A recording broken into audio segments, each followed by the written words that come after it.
I'm so happy, and I have no problem at all. So, there's no problem why I'm here. But I'm in love since 2 weeks. Yes. And I'm so excited how this relationship will unfold. And I know Abraham can read my energy. So I wonder if you have one golden advice or tip how I can make this the most exhilarating relationship of my life. How do I hold it in this place that it feels right now? Well, let's examine what the components are. It's new and fresh, which means so far you're only looking for and finding positive aspects. So what you've been putting in your vortex for a long period of time, this relationship, as you focus upon it, is causing you to match. So that feeling of being in love is the feeling of alignment with all that you've created through all of the relationships that you've been living, you see. So how do you hold yourself in vibrational alignment with that when it is likely that something may come up that isn't a vibrational match to everything that you put there, because you didn't ask the universe to bring you a person who would not allow any expansion in a relationship. You didn't say, universe, bring me someone who is perfect, who will never change and who will never ask change from me.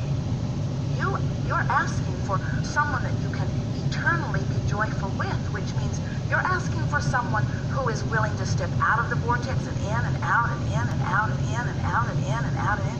You're asking for someone who has the capacity to expand and the willingness to align with the expansion.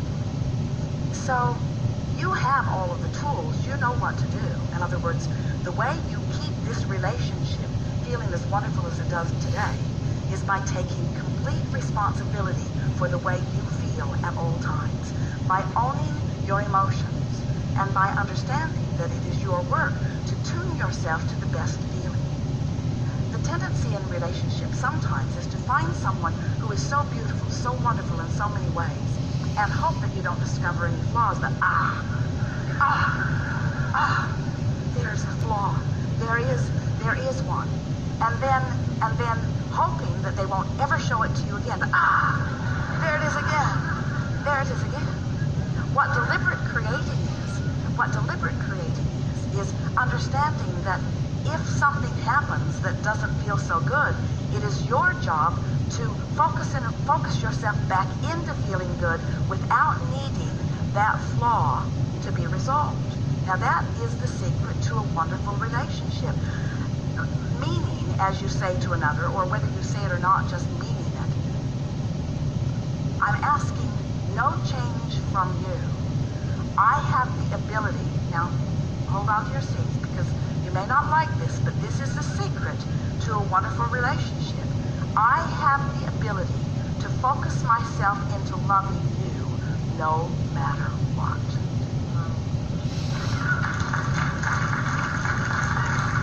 Because I have been living in a diverse world for quite a while, and I've discovered that I cannot seclude myself from unwanted, from my point of view, things. There are so many people who want things that I don't want, and I don't have the right to take from them the things that they want just because I don't want them. I've learned that this diverse world is the right kind of world, and that I just focus myself within it for the attraction of what comes to me. So, lover of mine, you say, I will extract from you by the basis of my point of attraction, not by the basis of your point of offering. I am attracting from you, and I take full responsibility for what I attract. You see. Jerry and Esther have been playing with this business of deliberate creation for some time, and every day new insights come to them.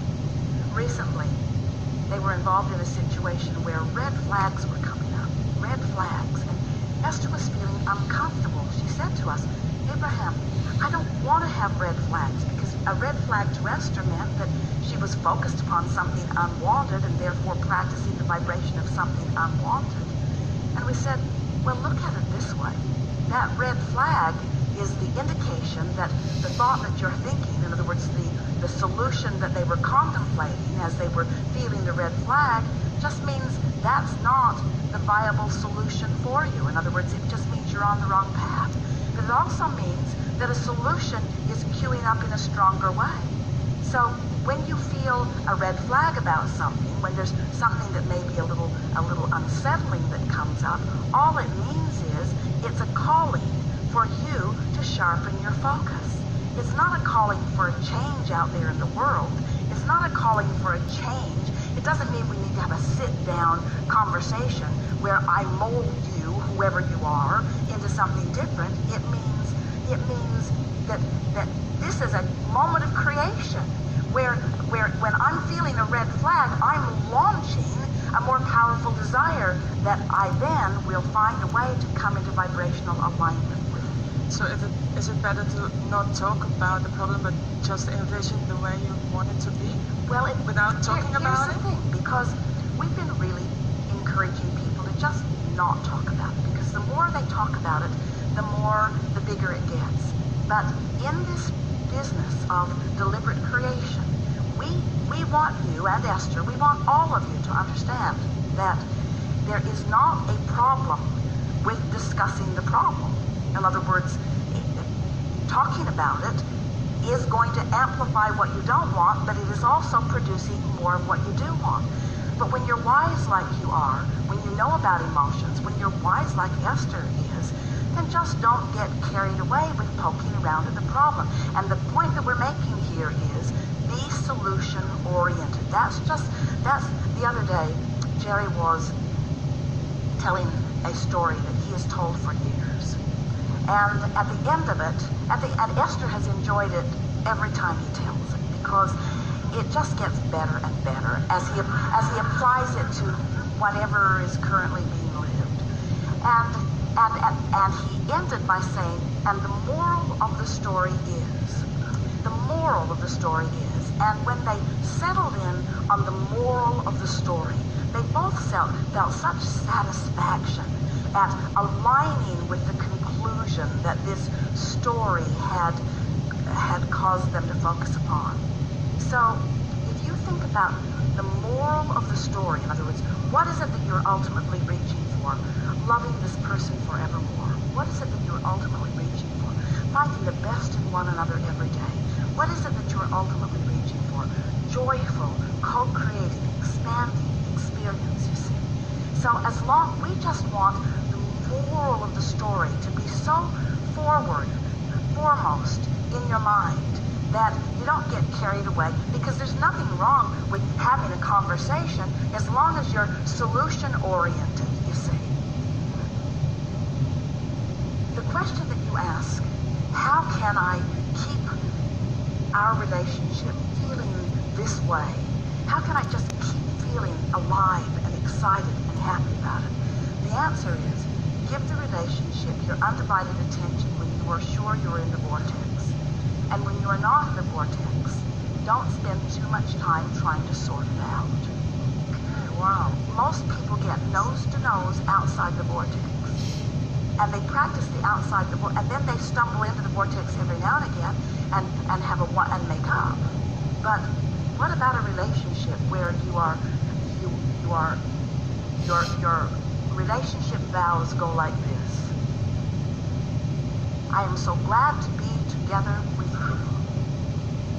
And I'm also so glad to be together with the source within me in my vortex. And I love it most when we're all in there together. And it is my dominant intention to give my full attention to you from inside my vortex. So if you ever find me distant, it's not because I'm not wanting what's possible. It's that I'm not vibrationally ready for it in that moment. But don't despair. I'll be right back. I'll be right back. I'll be right back. And then never, ever, ever chase anybody down.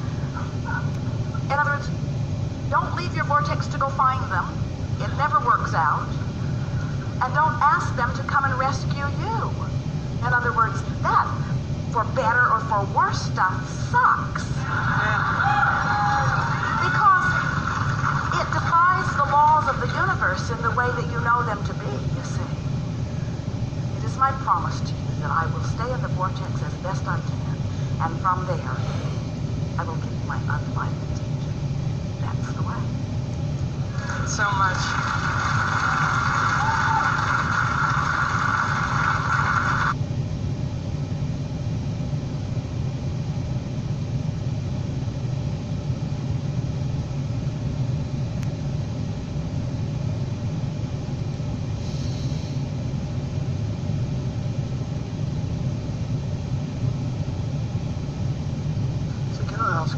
When it comes to healers, like you mentioned Jesus in the past, and there's other people around who have walked into a room and had miraculous effects on people who were sick or diseased, how does that then tie in with, is it increasing their vibration or thinking about something else? What you're talking about is the power of influence. You hear us say, we say it often, that one who's in alignment is more powerful than millions who are not.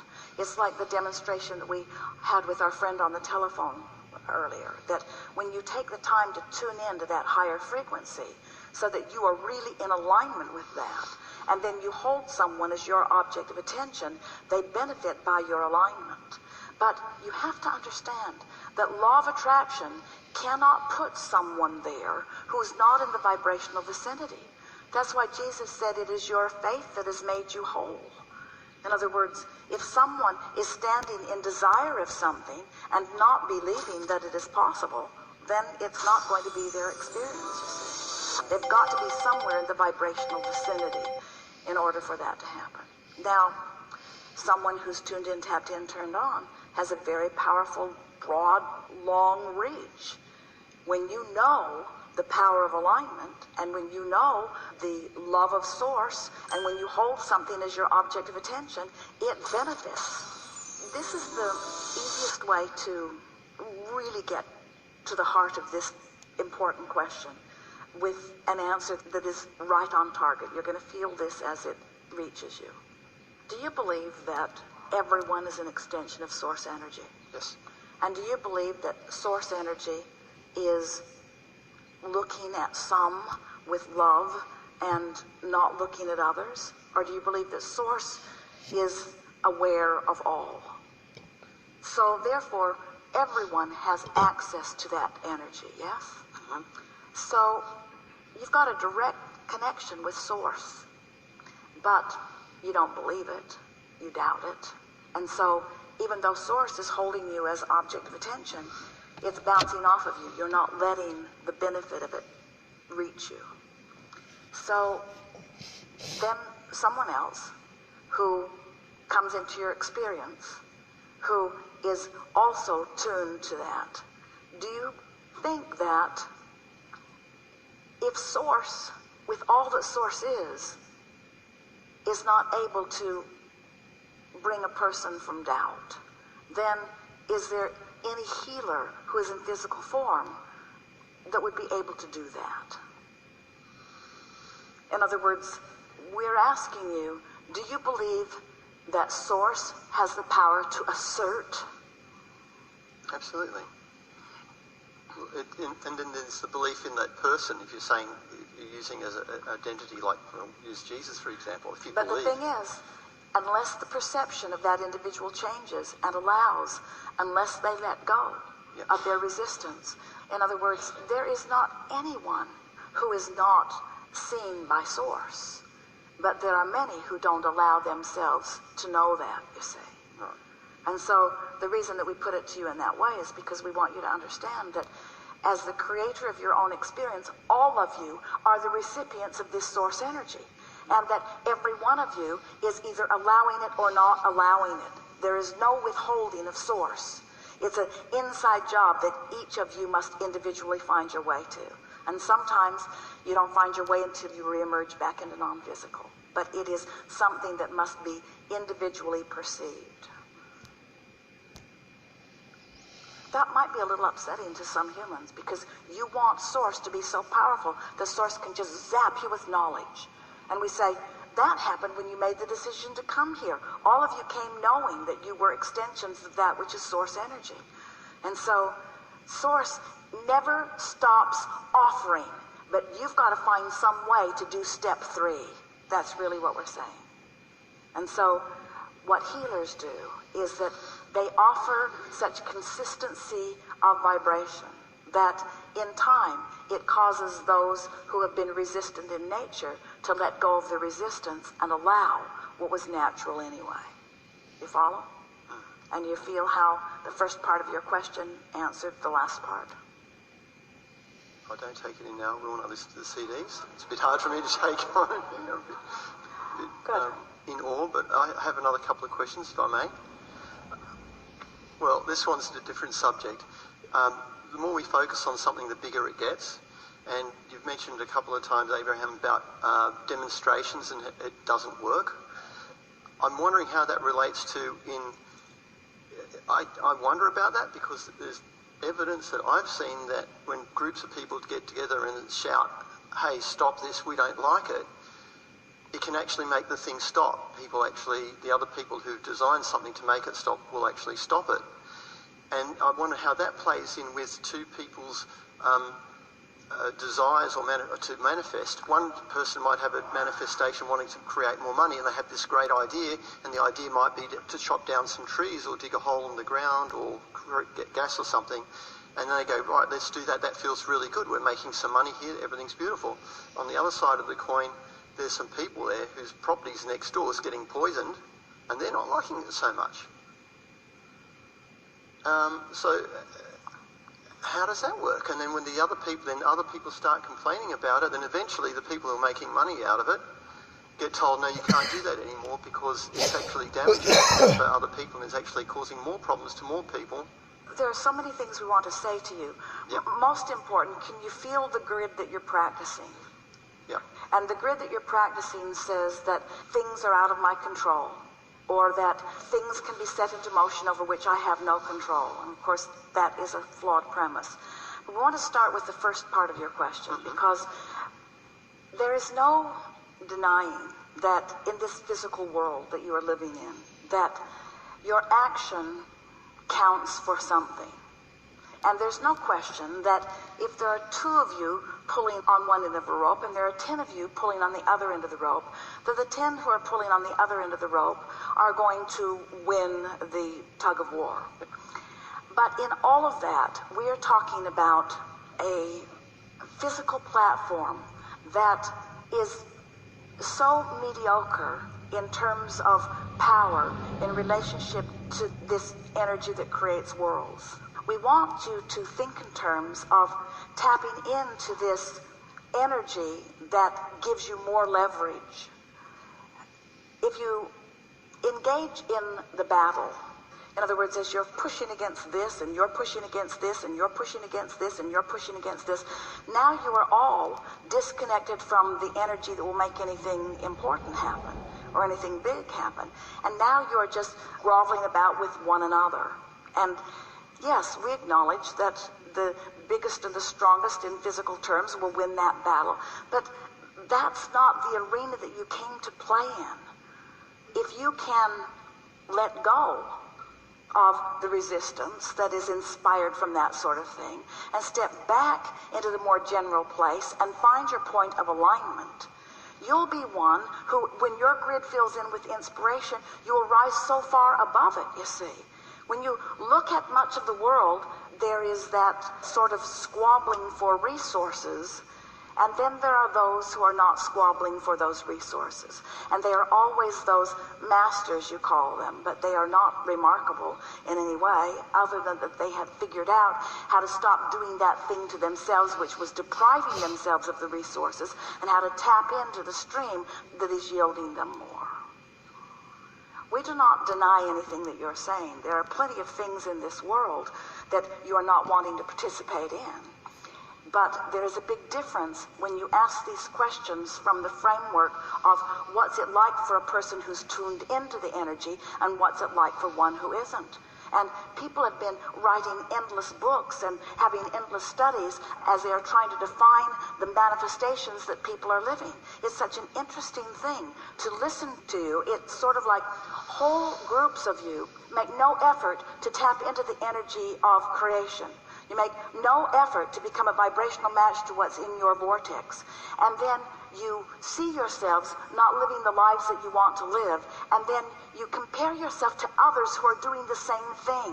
And you make a science out of behavior that has nothing to do with alignment. And then you want to know, well, why is this way, and why is this way, and why is this way? And we say, it doesn't really matter too much why anyone has created that. The question is, do you like it this way? And if you do, then give your undivided attention to that. And if you don't, then let go of it.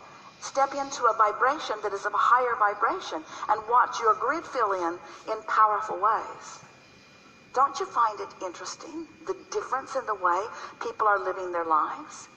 Don't you find tremendous variables in what people are earning or in the way people are feeling? Don't you? Yeah, it makes it interesting, whole life. Well, the contrast is all certainly part of what causes you to put things into your vortex. But we just have to come back to, do you believe that you are a vibrational being? Yes. And if you believe you are a vibrational being, then why would you recount a story of despair like the one that you recounted to us? Why would you keep that active in your vibration? And you would say, because it's real, because I have observed it. And we say, but there are a lot of things that are real that you want to live, and there are a lot of things that are real that you don't want to live. Why would you use those things that you don't want to live as your reason to practice a grid and practice a point of attraction? And for those like you, usually it's because you're wanting to make a clear point for others, or you're wanting to teach someone something, or you're wanting to bring clarification to something. Do you believe that you are the creator of your own reality? Yes. Do you believe that the things that you think about and the things that you talk about cause you to offer a vibration that comes back to you? Yes. And do you believe that everything that comes back to you comes back in response to the vibration that you're offering? Yes. Then why would you ever discuss the basis of the question that you presented to us here if you understand that?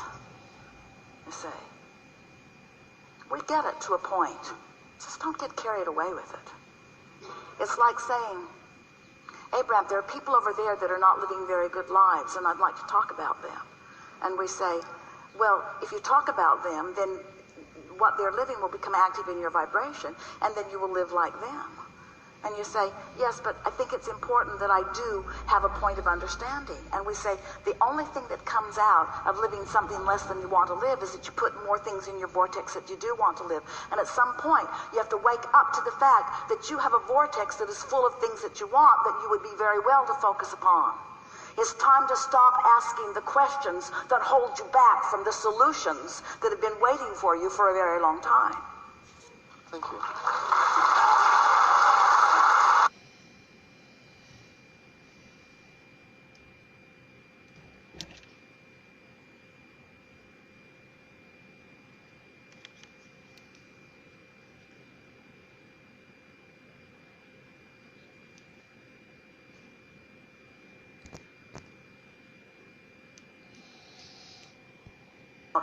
A physical platform.